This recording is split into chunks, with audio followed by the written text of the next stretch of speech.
ay rated SPG. Striktong patnubay at gabay ng magulang ang kailangan. Maaaring may masiselang tema, lengguwahe, karahasan, sexual, horror o droga na hindi angkop sa mga bata.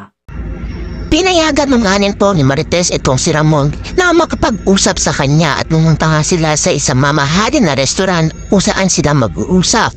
At talaga namang namangha itong si Marites kung saan nga siya dinala nito rin ni Ramon. At talaga naman daw na bighani ang gantong lugar.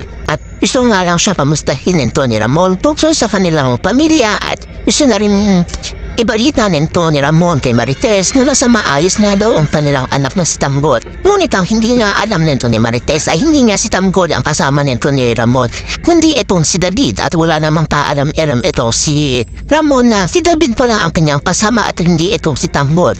Paano nga ba kung malalaman na nito ni Ramon na ang kanyang kasama ay isang impostor nga lang?